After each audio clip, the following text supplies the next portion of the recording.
தளபதிலாம் வந்து பண்ணாரு. ஸோ படம் எப்படி இருக்கு? சூப்பரா இருக்குதுங்க. ஆக்டிங்லாம் சூப்பரா இருக்கா? சூப்பரா இருக்கு. படம் எப்படி இருக்கு? நல்லா இல்லைப்பா. படம் எப்படி இருக்கு? படம் எப்படி இருக்கு? படம் எப்படி இருக்கு? படம் எப்படி இருக்கு? நல்லா சூப்பர். நல்லா படம் எப்படி இருக்கு? நல்லா இருக்குப்பா. படம் எப்படி?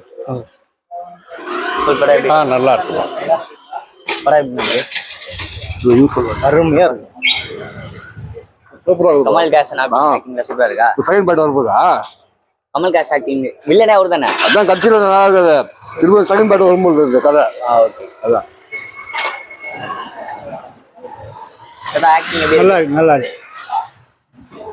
படம் எப்படி இருக்கு? நல்லா இருக்கு. பண்ணுங்க. ரொம்ப எப்படி இருக்கு ப்ரோ? இல்லை ரொம்ப எப்படி இருக்கு ப்ரோ? மூவி எப்படி இருக்கு ப்ரோ? என்ன நல்லா எப்படி இருக்கு? நல்லா இருக்கு ப்ரோ. மூவி எப்படி இருக்கு? நல்லா இருந்துச்சு. மூவி நல்லா இருந்துச்சு. ஆக்டிங்லாம் சூப்பரா இருக்கா? நல்லா இருக்கு. பிரபாஸ் எப்படி நடிச்சிருக்காரு? பிரபாஸ் ஓகே. கொஞ்சம் லேக்கா தான் இருக்கு. ஹீரோயினா தீபிகா படுகோன். அதான் எப்படி நடிச்சிருக்காங்க? நல்லா இருந்துச்சு ப்ரோ. படம் நல்லா இருக்கு. ஏதாச்சும் டிஃப்ரெண்டா எடுத்திருக்காங்களா? பயங்கரமா இருக்கு. நல்லா இருந்துச்சு. சொல்லிட்டு போடா. படம் எப்படி இருக்கு? படம் சூப்பரா இருக்கு ப்ரோ. ஃபர்ஸ்ட் ஹாஃப் வந்து கொஞ்சம் லேக்கா போச்சு, பட் செகண்ட் ஹாஃப்லாம் மாஸ் காமிச்சிட்டாங்க. மஸ்ட் தான் போய் தியேட்டர்ல பாருங்க. படம் எப்படி இருக்கு? படம் நல்லா தான் இருக்கு. பிரபாஸ் நல்லா தான் நடிச்சிருக்காரு. மற்றபடி கிராஃபிக்ஸ் ஒர்க்கு அதெல்லாம் நல்லா இருக்கு. 3D எஃபெக்ட்லாம் நல்லா இருக்கு. மற்றபடி எதுவும் பெருசாக சொல்றதுக்கு இல்லை. கமலஹாசன் அவரோட ஆக்டிங். கமலஹாசன் கொஞ்சம் 2 சீன்ல தான் வராரு. செகண்ட் பார்ட்டுக்கு லீடிங் இருக்கிறாங்க. மற்றபடி பெருசாக எதுவும் சொல்றதுக்கு இல்லை. ப்ரோ மூவி எப்படி ப்ரோ இருக்கு? ப்ரோ மூவி எப்படி இருக்கு? Super super. படம் சூப்பரா மூவி எப்படி இருக்கு? எக்ஸலண்டா இருக்கு சார். நல்லா இருக்கு. ஆக்டிங்லாம் ஓகேவா?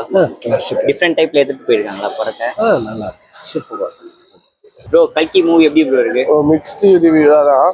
படம் நல்லா இருந்துச்சு. ஸோ எப்படி சொல்றது, நாட் குட் நாட் பேட், ரெண்டுமே கலந்த மாதிரி தான். ஸோ செகண்ட் ஹாஃப் பார்த்தா தான் கதையே புரியும். ஸோ எல்லாம் வந்து ஆக்ஷன் வைஸு எல்லாமே நல்லா இருந்துச்சு. இந்த ஸ்கை ஷாட்டு, இந்த ஸ்கைல் அடிக்கிறது அதெல்லாம் கொஞ்சம் அவாய்ட் பண்ணிருக்கலாம்.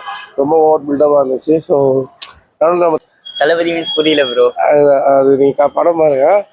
நம்ம தளபதி வந்து போனாரு. ஸோ நல்லா படம் சூப்பராக இருந்துச்சு. ஸோ நல்லா அருமையாக இருந்துச்சு. ஸோ எல்லாரும் எதுக்கு வரீங்களோ இல்லையோ தளபதி யோசனை வரலாம், வந்து படத்தை பாருங்க.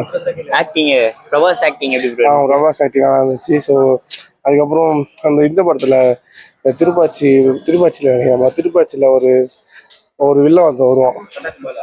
பட்டாசு பால். அது நல்லா நினச்சிக்கிறாரு. தீபிகா படுகோன். அவங்க எப்பயுமே சொல்ல வேணாம். இல்லை எனக்கு ரொம்ப பிடிச்சது எப்படின்னா, எனக்கு இது வரைக்கும் அமிதாப் பச்சன் படம்லாம் பார்த்ததில்ல. பட் எல்லாரோட அமிதாப் பச்சன் தாறுமாறு தக்காளி சோறு. கமல்ஹாசன் சார். கமல்ஹாசன் சாரா? அவர் தான் படத்தோட மெயின் வில்லனே அவர் தான். அவர் தான் கதையே அவர் தான். ஸ்டார்டிங்காக அவர் வச்சு தான் ஆரம்பிக்கிறாங்க, முடிக்கிறதும் அவர் வச்சு தான் முடிக்கிறாங்க. உலகம் நாங்கள் என்ன சும்மா சொல்லுவோம். ஸோ கடைசியில் 6 பேக்ஸ்லாம் வச்சு மாஸ் காமிச்சிட்டு கமல்ஹாசன். ஸோ அது ஸோ எல்லாமே பக்காவாக இருந்துச்சு. ஸோ வயசானவங்க, ஸோ ஒரு 40s 50s மேலே இருக்கவங்க வந்து பார்த்தா கதையை புரிஞ்சுப்பாங்க. ஸோ எங்களை மாதிரி ஜென்ரேஷன் கதையை படிச்சுட்டு இருந்து புரிஞ்சுன்னா கேட்டுட்டு வந்து கதையை பார்த்தா ரொம்ப நல்லாயிருக்கும். ப்ளஸ் வந்து கமலஹாசனுக்கு கம்பேக் தான். பிரபாஸுக்கும் எல்லாமே தான் வச்சுருக்க கம்பேக். கமலஹாசன் கம்பேக்கு. ஸோ அடுத்த 10 நாளில் இந்தியன் 2. ஸோ அதுக்கும் வெயிட்டிங்கு. ஸோ எதுக்கோசம் மாறினு இல்லைன்னா தளபதி கோசம் மாறினு. Thank you bro.